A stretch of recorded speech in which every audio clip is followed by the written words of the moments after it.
This episode of Felix's Helixes is brought to you by Tweaked Audio. To get awesome headphones, go to tweakedaudio.com and use the coupon code Southgate to get 30% off, free shipping, and a lifetime warranty. Or you can get there through the link on our website, southgatemediagroup.com.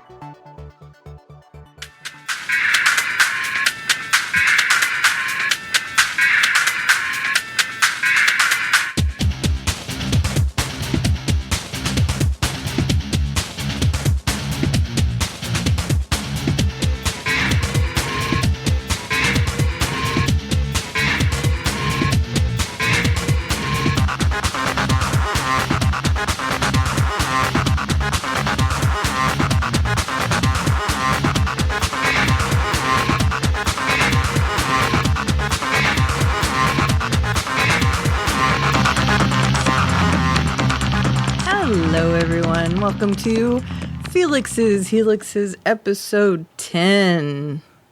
Sob. Yeah. We will be discussing the finale of season 4 today, which means it's our finale, kind of. We'll be doing a roundtable, but we'll talk about that a little bit further in.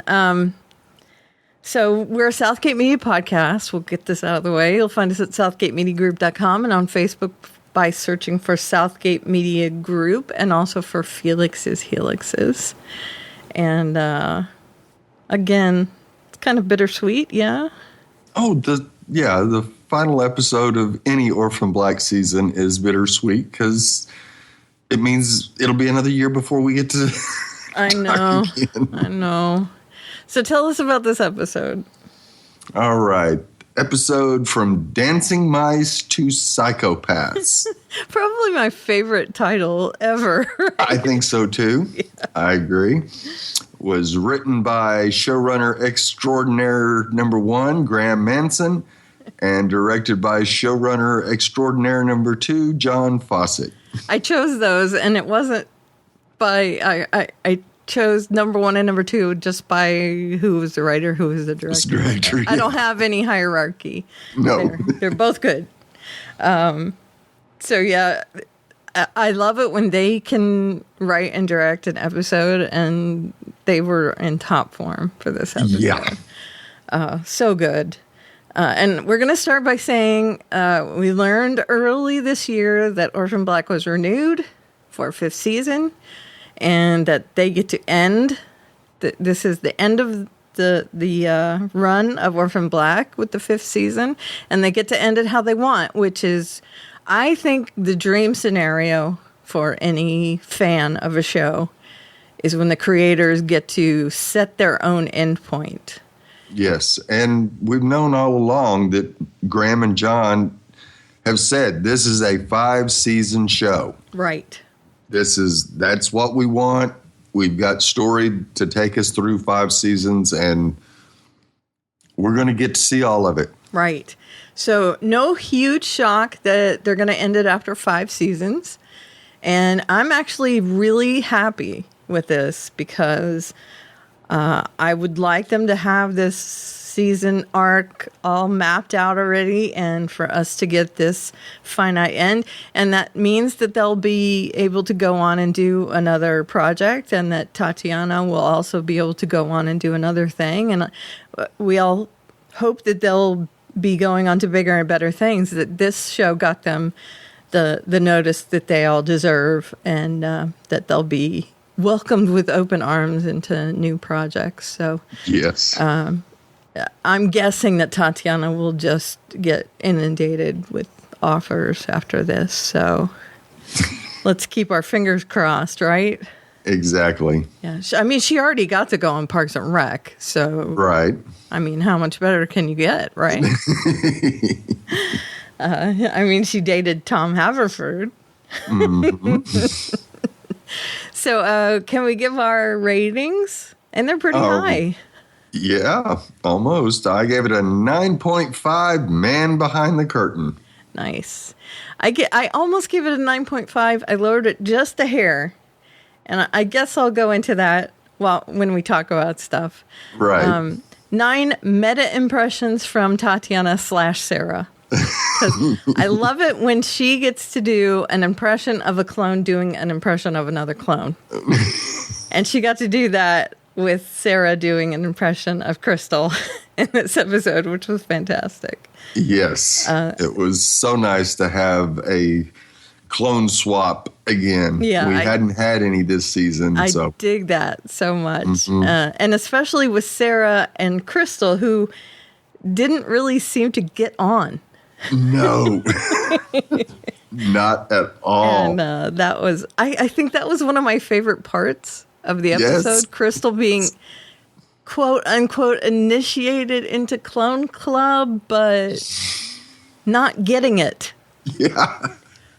And I actually put this in my quotes where she says, "Are you like blind? Because this girl looks nothing like me. Like, first of all, my T's are way bigger. And secondly, even if you could drag a comb through that hair, she's like a 7 on a good day. And I've been told I'm a 10. And then Sarah says, 7?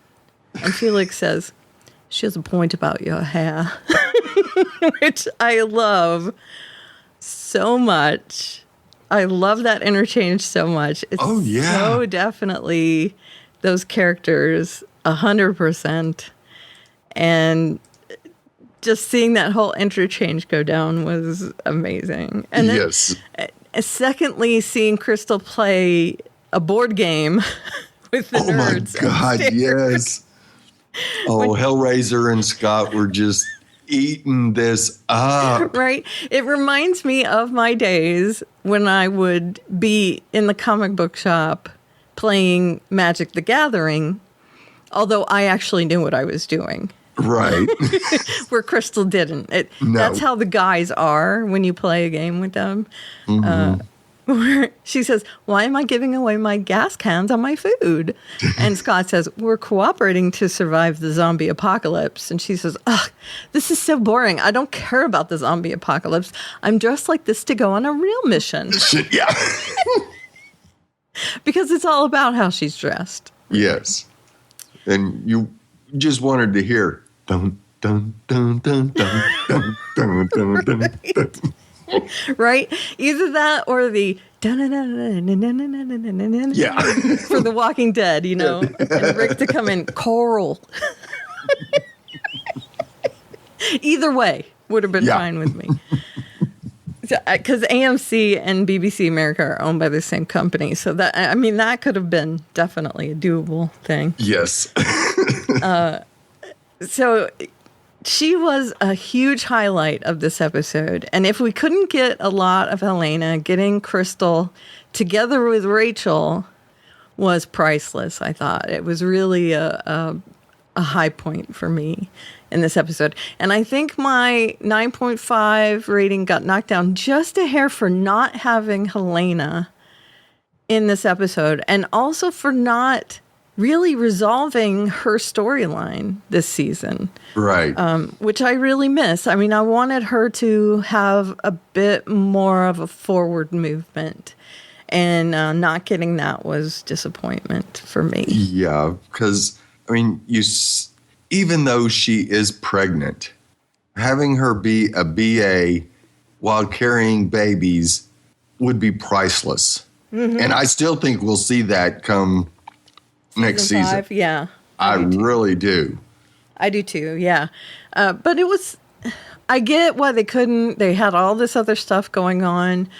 But just for me, it had a little disappointment, a little tinge of disappointment to it. Right, and that's why I didn't rate it a perfect 10. Right. So that was really my main thing. So let me give my story discussion title. A story, and this is not going to be a surprise for anyone. The apple doesn't fall far from the tree. Referring, of course, to Susan and then subsequently Rachel with the double cross. B story, Consmeticspiracy Theories, which is easily deciphered. And then C story being The Others. So if you've watched Lost, I think you'll get that reference. And I would like to start off by asking you a question. Okay. So here's my question. Westmoreland. Mm-hmm. Okay. And the guy with the glasses and the beard. Right. Are they Who the speaks same? French, so Right. could he be? Is he Westmoreland, or is he a conduit to Westmoreland, or do they have nothing to do with each other? I think he's a conduit. Because he is the person that she sees in the eye. Right. So he must have a connection to Westmoreland at the very least. But Right. I assumed that he was Westmoreland until the doctor shows up in the conference call thing and says he will see you now, and then ding dong, the bell goes. Right. So, Yeah, I was that way. Well, when he convinced me was when, as he walks by Rachel, he goes, "Don't waver." Mm-hmm. And so I kind of went, okay, he's leaving a message for Rachel. Right. Yeah. So he's the Westmoreland's messenger. Okay, so he's somewhere between Susan and Westmoreland. He's not in Susan's camp at all. No. But He's not Westmoreland either. Yeah, he's not Westmoreland. I kind of think Westmoreland probably has a very small group that he can trust, and I think this guy is one of them, and Van Leer is the other. Okay. Interesting. And obviously, Delphine doesn't trust this guy 100% either. No, because she tells Cosima, don't say anything. We are not safe here. Right. Well, I think she realizes that whoever these people are, they're definitely in the clone first camp and not the cure first camp. Because I think that is where we're on the dividing line, is clones first over cure first. Right. Yeah, they don't care about curing the existing clones at all. Right. They just want to start making more. And do you think that's going to be the whole thrust of season 5, is cure first over clone first? I think it probably will. Yeah. Because I think that's where they ended this season, is that, first of all, they're not going to be doing this whole, building a better baby thing, because Evie's gone. Right. And now Rachel has taken over, even though Susan wanted to take over. But their whole, they have the same vision, though. It's just that as we kind of theorized, Rachel decided she was going to take the reins and double-cross people. We weren't sure after the last episode, but we thought, there's always that possibility that Rachel could turn on them. And yes, lo and behold, she didn't let us down. Nope, she sure didn't. Just not only that, but there she is. And one of the clues that I did not pick up on, and I'm going to admit to this fully, is the cutting off of the swan's head. Right. And that would definitely be kind of an allusion to killing Susan. Kind of. Yes. Lita, the swan, is not the woman in that scenario. However, she could take it to mean cutting off the head of the project of Lita. Right. So, in her twisted way, that could definitely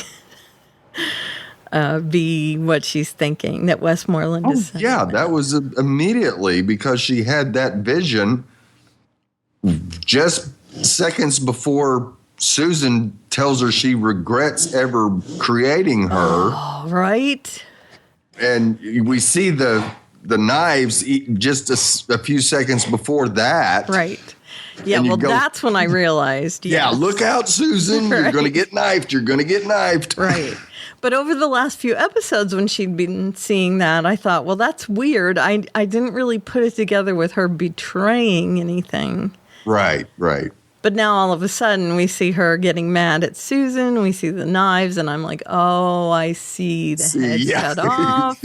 She sees Susan as the head. There we go. I get it now.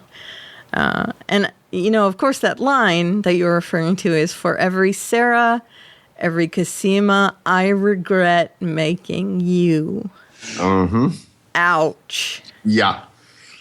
Ouch. Just seriously ouch. Because it's not just because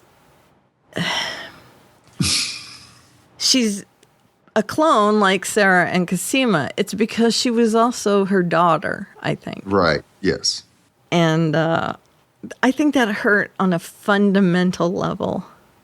Yes. It was almost as bad as having to see Mr. Duncan kill himself. Right.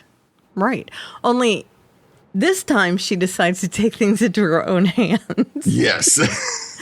I'm not going to wait for you to kill yourself. I'm going to do it for you.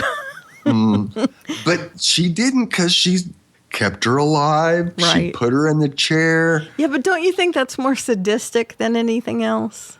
Well, I think my take on it is she's not done with Susan. She doesn't want, she wants the power that Susan was about to have, but she's still got other things that she wants Susan to correct. I see. Like being able to have babies, making sure she doesn't get sick. Right. Yeah, and because Rachel is she wants to be not. her own person, not right. Not a She's lab. got to distinguish herself from being a clone. Right. And she's not a scientist. No. So, and the closest she can get right now is Susan. Right. Because Cosima is MIA.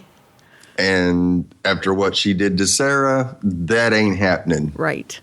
Yeah, Exactly. Rachel is not joining Clone Club. And by the way, in the, what is the after show called again? After the Black. Thank you. I was stunned to see that all that knife work and everything, that was all CGI. Yeah. That was amazing. It really was. Yeah. And a helicopter and... Right? Oh. I wasn't quite as stunned to see the helicopter was CGI. Right. I mean, because that's been done. But that knife where she pushes on the knife with her cane was CGI. Yeah. And just a little touch like that being CGI was crazy good because that's hard to do. Yes. And hard for the actresses, because we know one of them is her double, to actually portray and react to as well. Yeah. So, wow. I mean, the whole knife thing, the knife was never a prop. And so she actually just used her fist to stick the knife into her leg and all that. So if you don't watch After the Black, thank you. If you don't watch After the Black, you really should. Yes. Because the technical stuff alone is really interesting to see. And this episode, it had the actors that play Donnie and Art, right? Donnie and Art? Yes. And with Tatiana. Yeah. And it was very interesting to see. And then they also played like a gag reel from After the Black, which was really funny, where they had Donnie impersonate all the clones. Yes, that was fantastic. It really was. And apparently Tatiana had not seen that before. She hadn't, no. And to watch her reaction to every one of them was priceless. I thought it was great too, yeah. It was really great. Also, on that same vein, Vanity Fair has an article right now where, I think it's right now, it may be older, where Tatiana imitates emojis. Oh, yeah. Have you seen that one? I've heard about it. I haven't seen it. It's really funny. Really, really funny. She doesn't do the best job ever, but the way she does it is very humorous. And she doesn't do it well on purpose. She's like, oh, come on. How am I supposed to do this? They give her the poop emoji. Oh, God. You know, how is she supposed to do the poop emoji? So there's things like that. It's actually very funny. Yeah. So I would urge you to do that, and also watch After the Black. And do they have it on the BBC America website, After the Black? I don't know. I don't either. Checked. I actually watch it live, so Right. I don't know if they have it on the BBC America website, but if they do, you should go and watch it. Right. If not, you can probably find it over on Space. Right. I'm guessing Canadian channel. I'm guessing you can watch it somewhere. Yeah. So try and search it down. I mean, it might be on YouTube for all I know. So try and track it down, at least for this finale episode. It was very funny.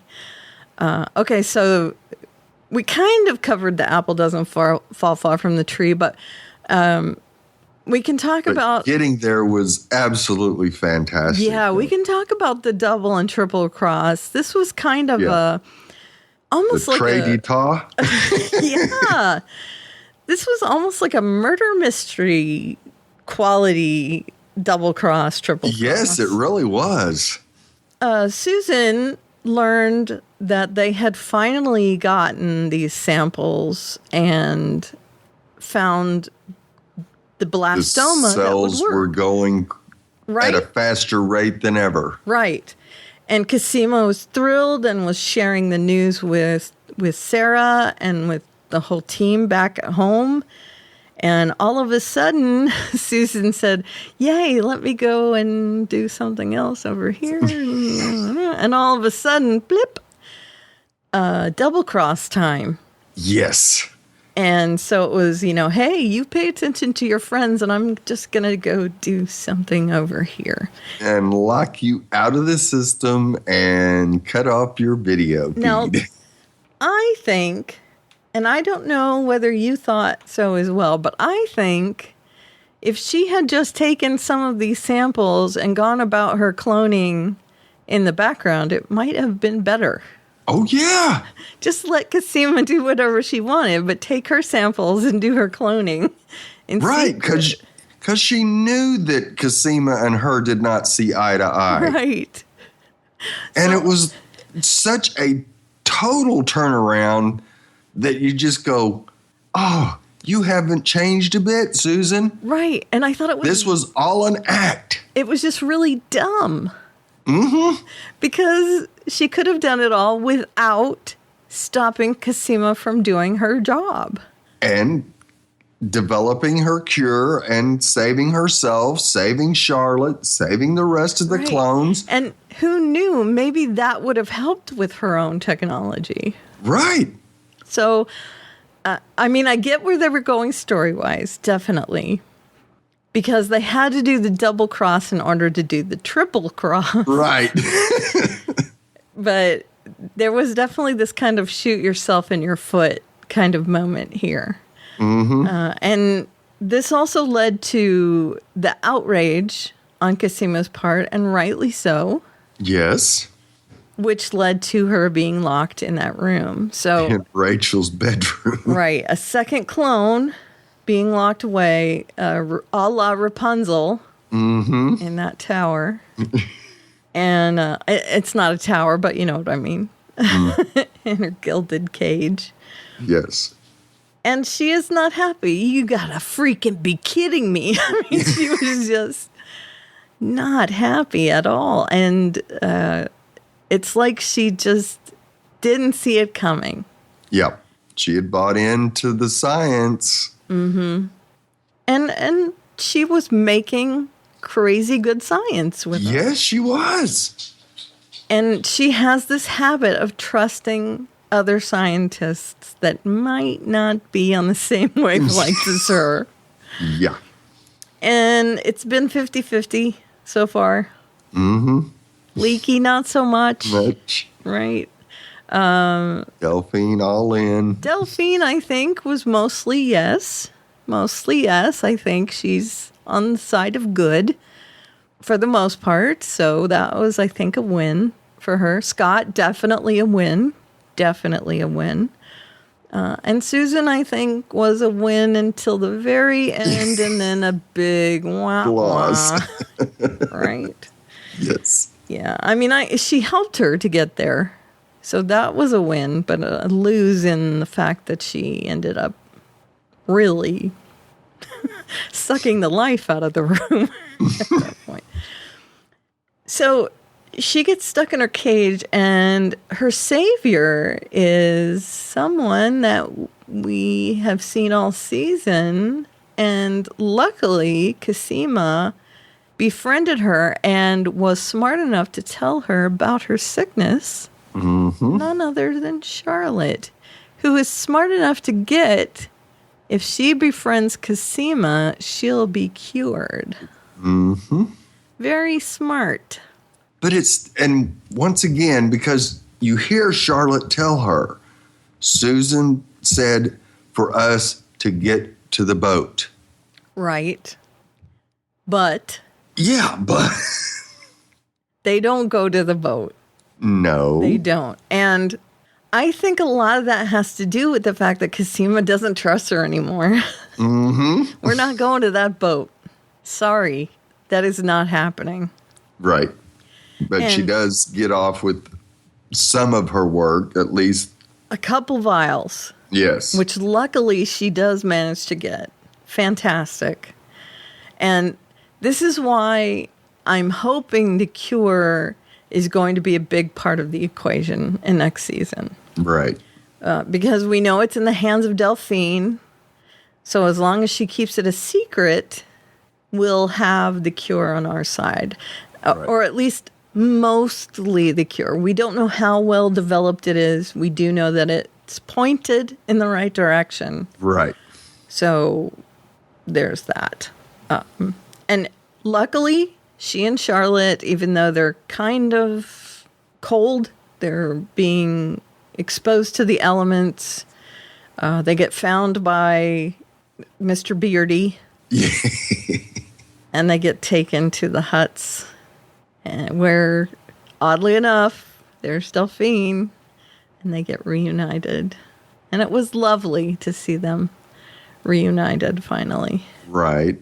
A little bit bittersweet because of Cosima's condition. Mm-hmm.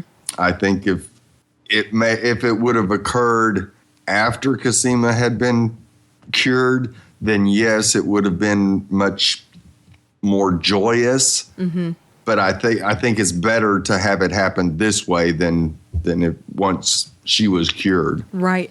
Well, this way, Delphine gets to play a big part in getting her cured. Right. And as far as tension and show, for the show goes, this is the better way to do it. Because it sets up a nice cliffhanger for season 5. She's still alive. We just don't know exactly what's going to happen from here out. Right. It's not a happy ending yet. No, not even close. Right.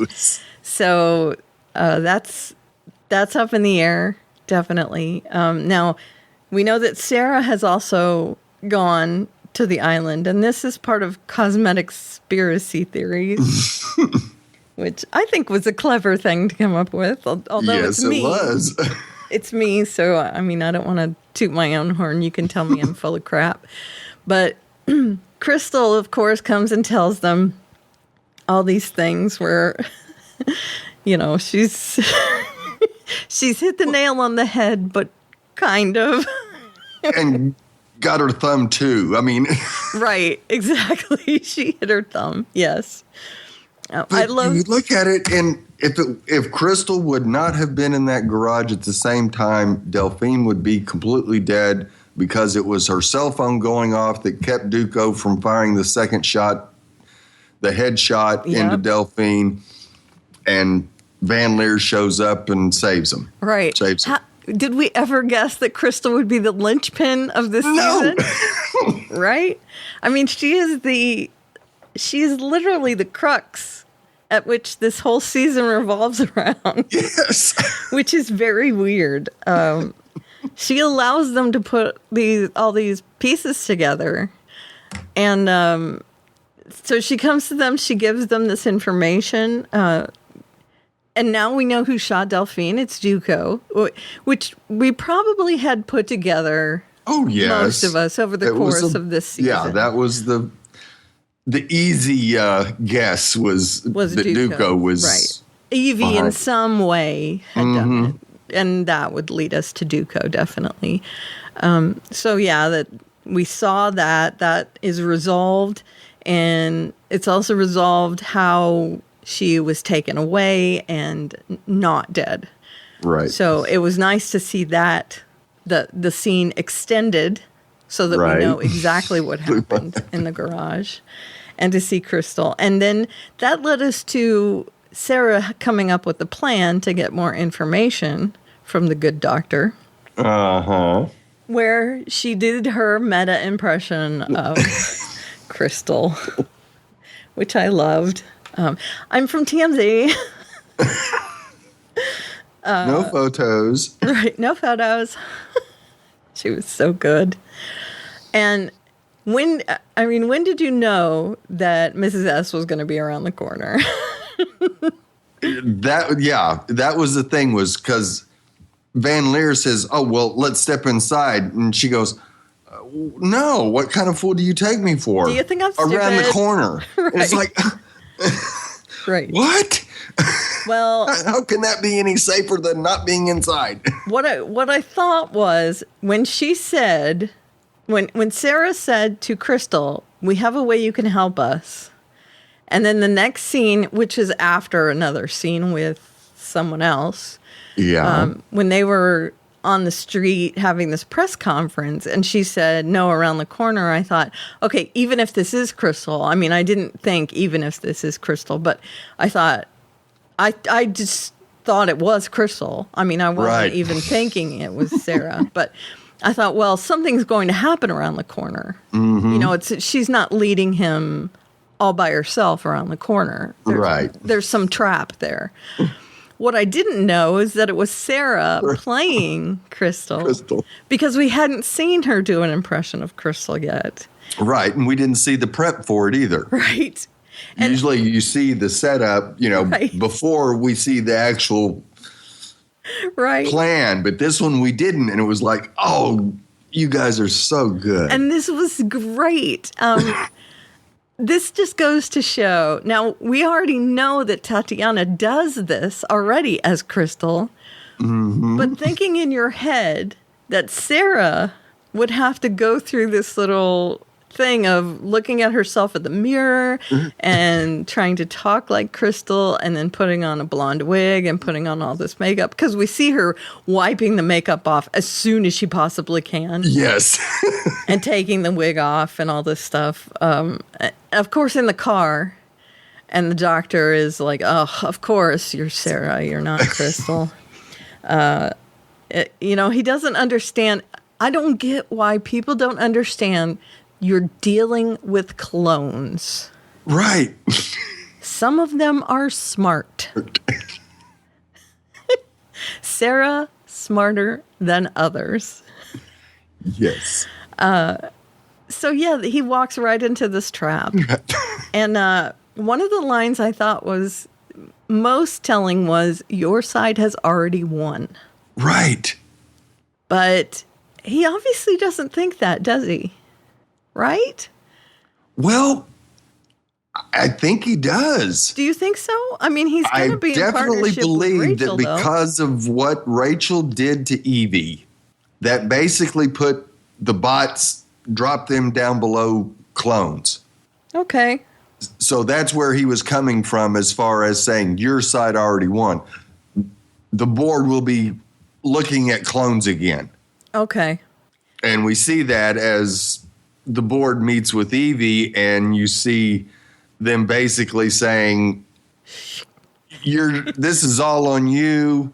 We're taking Brightborn and protecting it so we don't lose our butts on all the patents and everything. Right.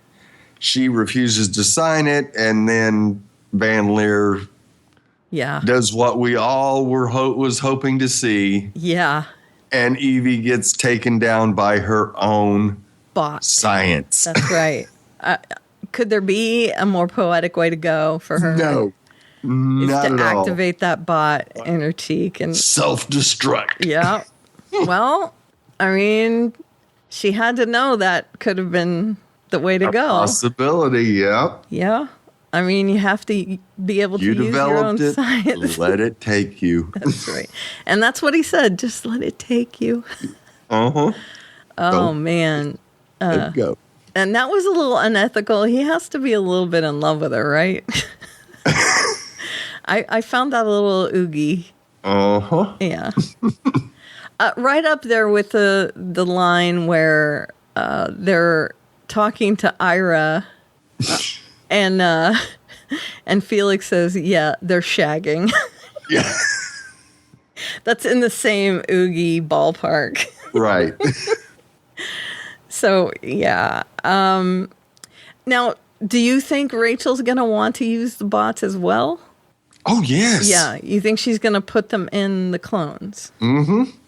So she's going to combine all the technology she has yes. at her disposal. Maybe some of the clones will have bots, some of them won't. Some of them will just use the technology.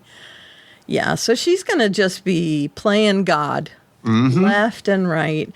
And that I use that as one of my quotes as well. We have this list of quotes in our document, in case you guys don't know. Half a page. Yeah, pretty much. And one of mine is, if we want to know if our lab rats' tails will grow back, we damn well will cut them off and see. Was one of my quotes that I put in the document because it's just so powerful that Yes. not only does she want to do this, but the fact that she is a clone and wants to do this is just a complete sign of self-hatred. Yes. And she was, there was the clones being persons at all. They are strictly lab rats. Right. And I'm wondering how much of that is taken from the fact that Susan just didn't love her and she hates herself. I mean, there's a lot of psychology happening there, Oh, yeah. right? Oh, yeah. Yeah, she has to have a healthy dose of self-loathing in herself. Yes. Because she can't even stand up to the rest of her sisters. Right. Exactly right. And Casima's smarter. Sarah's smarter. Crystal, in an odd way, is more street smart. She is. She gets more results than Right. Rachel. MK, Helena. And if you actually line them all up, Rachel's at the bottom. She has to be. She really does. Crystal, at least, is self-aware enough to pick up on the nuances of what's happening. She may not put them together in the right way. Her context is limited to her own world of cosmetics and that sort of thing. If her world was expanded more, I think she would understand more of it. Right. Because she does understand the general concept of what's happening. Right. It's just that she puts it in that narrow box. Right. Through her eyesight. Exactly.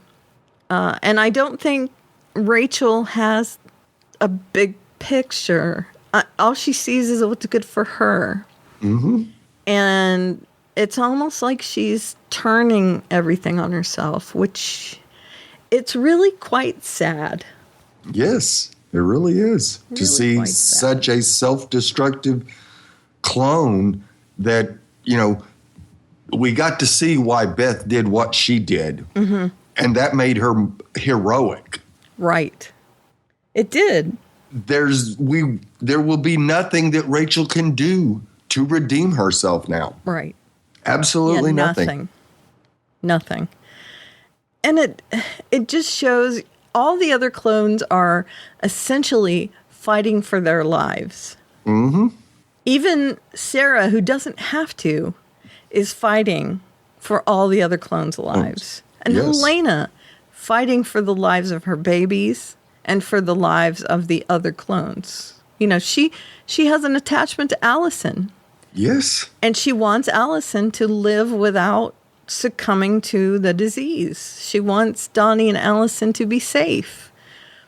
So they all, in a way, are fighting for themselves and for others. You know, they're looking at a larger space other than just themselves. Right. But Rachel is only looking at herself. Power, give me power. Right. I want power. Right. And the fact that she's going to use that to make people like herself into something other than people, that says a lot. Yeah. A really lot. As my sister, when she was 8, used to say, a really lot. Yeah. So, and I just love how Crystal uses the whole Estee Lauder thing as an analogy, and how Felix is, you are scary at how right you are. It's wonderful. And Art, as well, is bowled over by her. I love when she comes down the stairs. First of all, the comic book shop is very unimpressive to her. Oh yeah, huh? Why are we in here? This is not where I'm meant to be. Yeah, because this has nothing to do with a conspiracy theory. Right. And once she's taken down the stairs, well, this is more like it. Yeah, the dark basement. This is what I need right here. And she looks at Art and she goes, "Wow, you look nice." She's all ready for Art, and he says, "Thank you." And he kind of looks around like, who is this? So, yeah. And then Sarah steps up like she knows when Crystal looks at her, Crystal's going to have her mind blown. And Crystal doesn't even recognize. No. That Rachel doesn't even like flinch. It's just like, who are you? Right. Nothing. Now, do you think it would have been any different had it been Alison instead of Sarah? Maybe. Just because of the makeup? Yeah. Even Cosima. Okay. Yeah, maybe. Right. Because Sarah is not the most put together clone. I have to agree. She doesn't really have makeup on. She is very unkempt.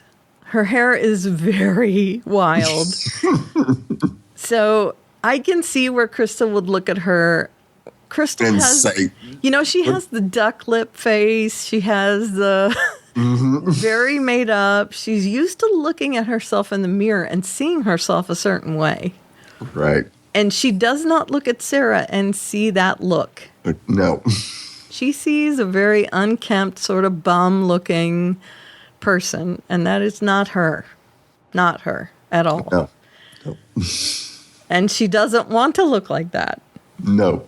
So this is not a thing she would ever admit to.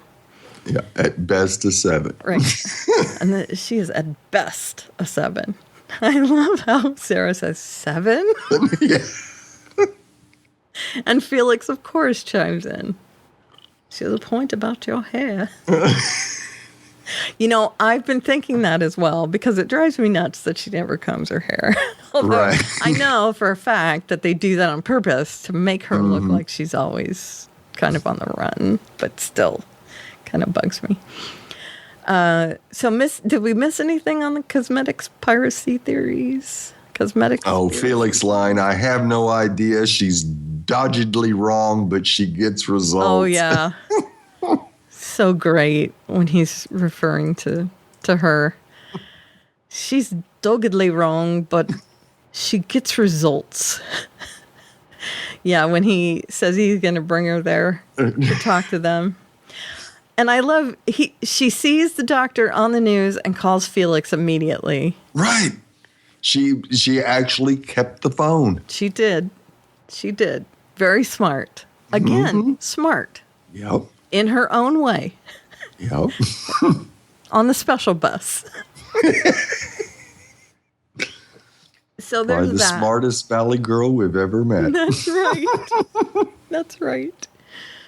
And then we have the others, and that's definitely the good people in the huts.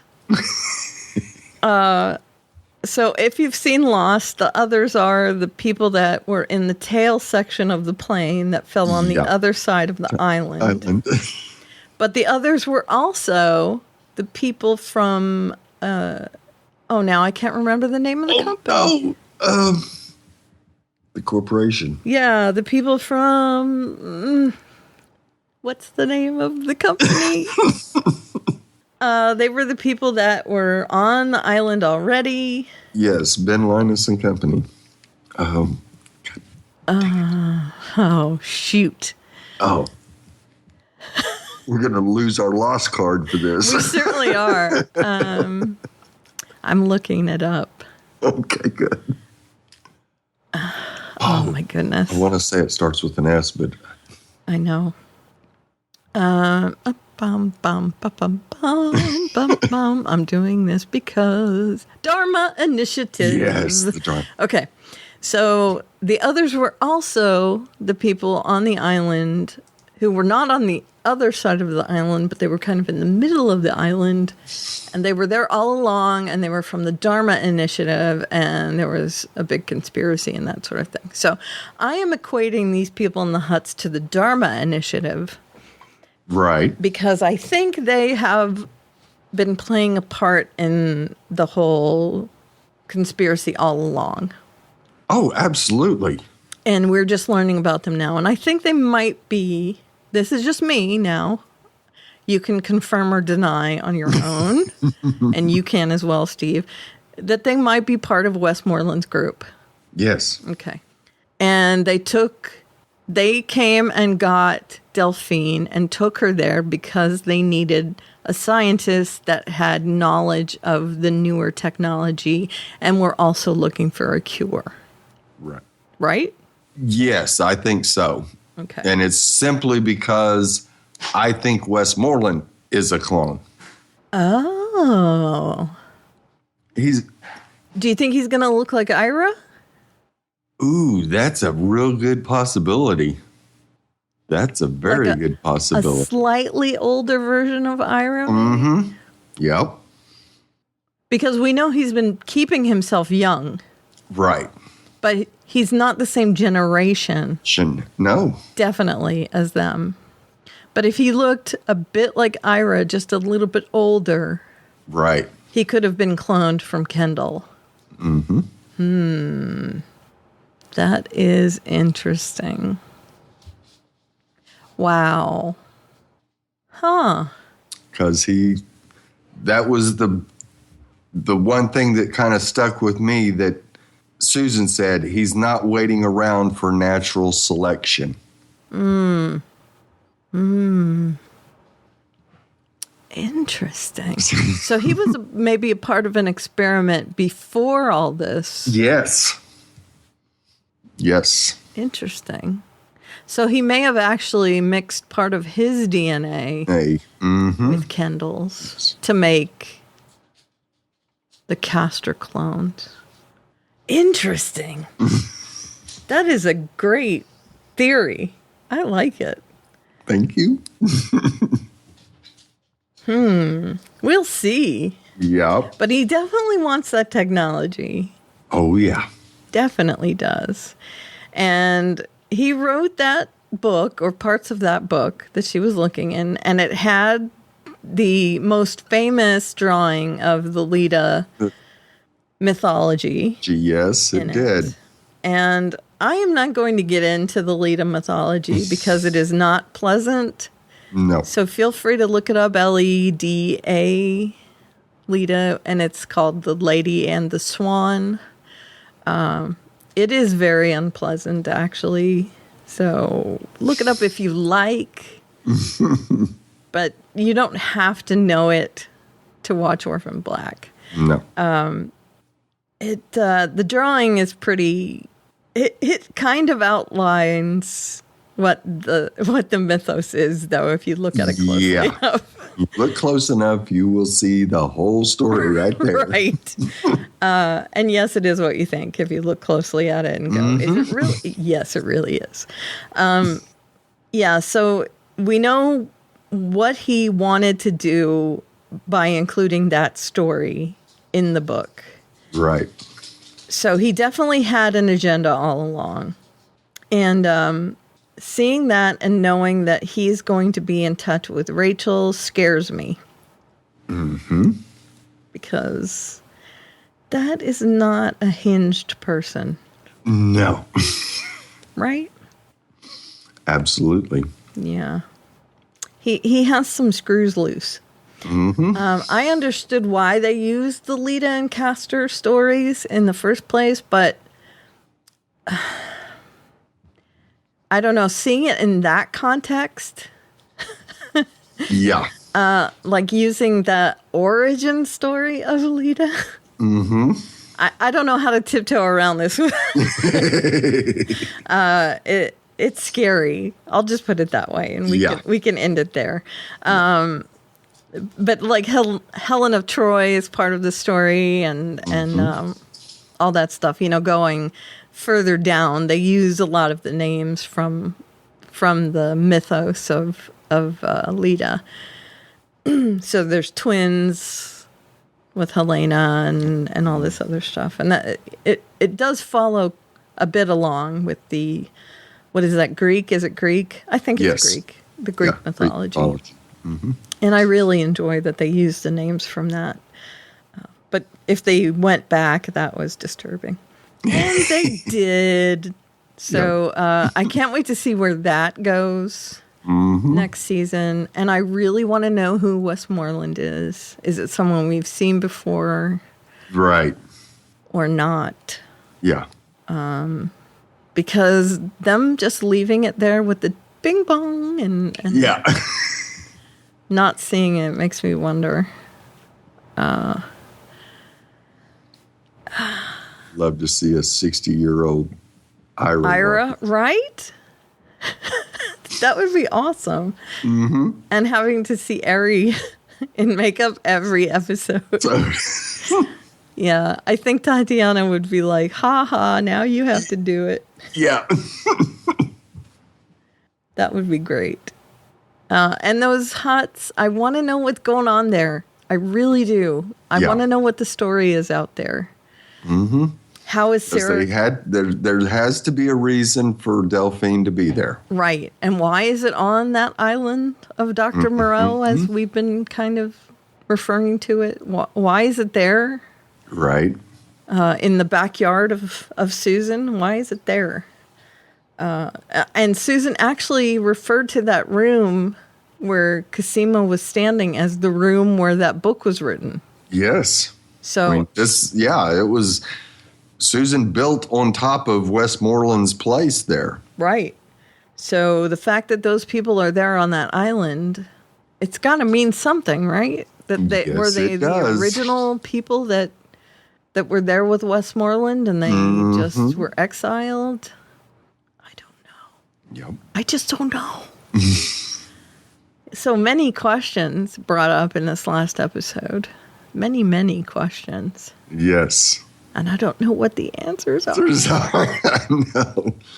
But we do know when we're doing this time next year, we will have all the answers. Hopefully. Yes, hopefully. Yeah, they better. Yeah. Let's not pull a Lost, guys. And I'm not saying I didn't like the ending of Lost. I'm just saying we didn't know all the answers at the end. Right. Yes. I'm okay with them not giving us all the answers as far as Lost goes, because that was kind of a weird show. Yeah. But Orphan Black is kind of steeped in real life sort of stuff. So I'd like to know all the answers. Yeah. So come on, John and Graham, give us all the answers. Have I missed anything? I'm going to give the rest of the quotes here in a second. But did I miss anything? Well, we didn't mention all the fun stuff with Ferdinand. Oh, yes. And Rachel and Ira. A bit of BDSM, both with Ferdinand and Ira. It's not what you think. Right? That was funny. There will be some quotes from that in a minute. Mm-hmm. I love Ferdinand showing up. We were hoping he would show up in this episode, and he did.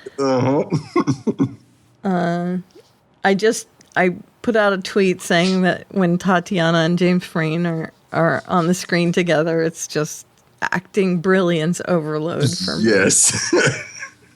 And it is definitely true. I can't wait for him to show up on my screen anytime. next fall, next summer, doesn't matter. Whenever. I'm in. I'm there. It would have to be something horrible for me not to watch it. So don't do anything horrible, James Frank. That's all I have to say. No, I think he's in a pretty good position now that he's able to pretty much cherry pick what roles he wants to do now. Yeah. I would love to see him in like Preacher. Mm-hmm. He would be fantastic in that. Yes. So good. It would give him another accent too. He could do like a Southern Texas accent or something. That'd be great. I'm like all up in Preacher right now. Mm-hmm. Okay, so let me give you these other quotes that we have. Rachel and Sarah talking when she says, "We brought down Evie Cho with cooperation, did we not?" And Sarah saying, "You don't know the meaning of that word." Which is amazing. Of course she doesn't. And no. it was all exactly spelled out after that she doesn't know the meaning of that word. It was prophetic. Yes. It was. Rachel says, "You didn't even know what you were until Beth Childs walked off that train platform," to Sarah.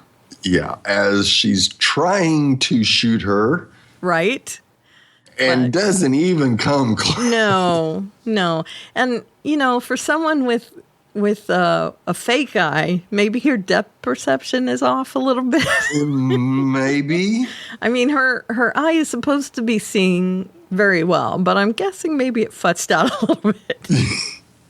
It's all that interference from Westmoreland. Oh, and I was going to say, we had theorized that it might have been MK. Right. Breaking in, but it was Westmoreland. So that's interesting. Yeah. Now, Ira says when he walks in on Rachel and Ferdinand, he has his socks on. Like, that is the most shocking thing in the room. Yeah. Not that he is lashed to the bed and Rachel has a riding crop. No. He's a toy. Yeah, he has his socks on.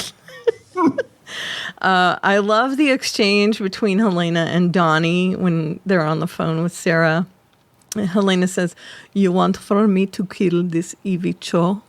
And this is, of course, just after Evie has actually been killed. Right. And they inform her that, no, we don't think Evie is a problem anymore, not knowing that Evie has just been killed, which I thought was a really cool way to do that. Yes. And then just a hair later in the conversation, Donnie says, "Alison thinks we've been hiding out long enough. I don't think the frontier life agrees with her." And Helena says, and pardon the word, but I'm quoting the show, "She has these shits." Which is Helena's grand contribution to this episode. And it's, of course, her goulash that's doing it. And Donnie quickly adds, and I'm not quoting this one, but he says, "But I like it." Very quickly, which I dig. I really love that whole interchange. Ferdinand shows up at the door to the hotel, room service, and she says, "We didn't order room service." And he says, "But have you been serviced?" Winky, wink, wink. And then a little later, he says, "But your self-pity is repugnant." Ah, there she is. He is so good. After that slap to the face. Yeah, he is so good. When she is giving into, that she doesn't feel anything because her body doesn't work right. Oh, he is so good. Mm-hmm. I love he pulled her out of that just like that. Yep, exactly. He knows how to give and take. Mm-hmm. And he loves to take from her. Definitely. Yes. Definitely. I wonder how far they got before Ira noticed he didn't have his socks on. So yeah, that's pretty much it for our discussion, unless you have anything else. Oh, that cane. Right? Ferdinand loves it. Sarah, not so much. Yeah. Sarah and Susan, not so much. Yeah. She also pushed on Susan's stomach wound, which... Right. With it. She couldn't be more evil. Oh. Nope. Man, how did we get sucked into thinking she might have changed? We said it last week, too, didn't we? Mm-hmm. Oh, yeah. It was a possibility, but neither one of us thought that was actually going to be true. Right. We don't trust Rachel. Don't trust Rachel. Right. Don't. Right. And lo and behold, don't. Yeah. Just because don't. Exactly. All right. So we do have feedback from Justina in our last week. And I'll play that right now. And she's so sweet. I love Justina. So let me play it. Hi, Karen and Steve. I give that episode 10 out of 10 Neolution plots perpetrated by Estee Lauder. Crystal is hilarious. I love that part of the episode. And I knew Rachel couldn't play nice for long. Mm-hmm. She is so evil. And Tatiana Maslany is so good at playing that character, as she is playing all the characters. I am so happy that Cosima is not dead and Delphine isn't either. And I have a feeling that they won't get a happily ever after, but I will just continue to rewind that scene for now and pretend that things won't go bad for them next season. I hope that Kira's power that she has to feel the clones might work both ways so that she can somehow get a mental message to Alison and Helena so that Helena can possibly go help Sarah and the housewife packing heat, Alison, could possibly go to the safe house and help Mrs. S with Ferdinand and keep Kira safe. I am really surprised that we didn't check in with Mika on the season finale. So thanks so much for this podcast and hanging out with us all season. Thanks for helping us figure out all the complex plots and the wonderful, wonderful clone impersonations. So at this point, all our favorite clones are alive, and we're getting a season 5. So catch you next year, Clone Club. Thank you, Justina. Yes, thank you so much, Justina. She's amazing. Oh, yes, she is. And I love that she likes my impressions. Yeah. They're not the best impressions ever, but I try. Pretty good. They're pretty good. They're not as good as Tatiana's. That is definitely for sure. Yeah, that's kind of that's a given. Almost impossible to do. That is a given. Yeah, because she does the impossible. That's right. Let's hope for an Emmy. Yes. So what can people do if they would like to give feedback like Justina? And there are still chances for us to get feedback and play it. So yes, there is. Please feel free to give it. We no longer have a deadline, so you don't have to worry about that. Right. You can hit us up on Facebook at facebook.com/Felix's Helixes. You can typey out an email to felixshelixes@gmail.com, or you can tweet at us on the Twitter machine at Felix's Helixes, at Aliveria, or at Salyer Steve. That is exactamundo right. And we will definitely interact with you in any of those social medias. That's right. We could possibly do a feedback episode if we get feedback from our whole season. Yes, we could. But definitely we are doing a roundtable discussion with the other Orphan Black podcasts. We've already been contacted about that. So, and I can guarantee you it'll be on a night where I'm working and you'll have to sit in for No, let's hope not. I hope not.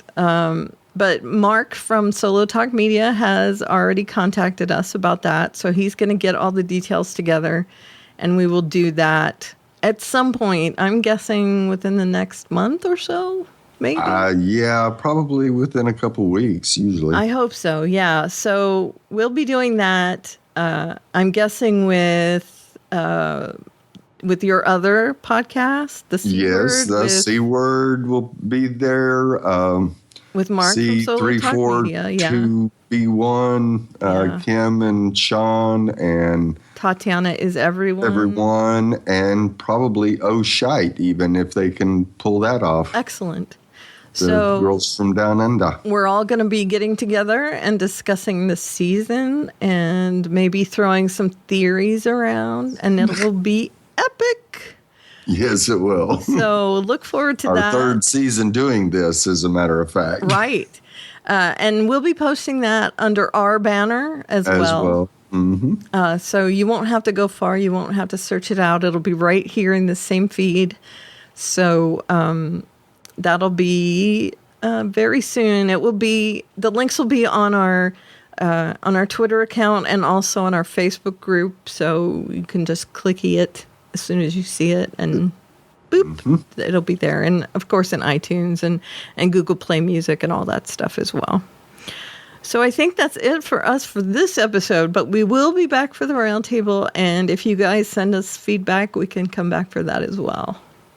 Right? Absolutely. Yep. And we'll definitely be back next year for season 5. And you'll get a preview episode because we were going to be right here. That's right. We already have a home, so we'll be here for a preview episode probably in like April next year or something like that. About 3 weeks before the season starts so that you guys can get us some feedback in and we can set up for the next season.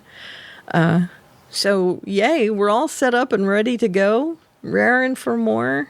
Can't wait for season 5. I don't know about you. Oh, yes. But I'm thrilled. I love where we're at right now. Mm-hmm. All right. So it's time that we leave you guys, and we will see you in a few. Have you been serviced? Frittata. Bye, Clone Club.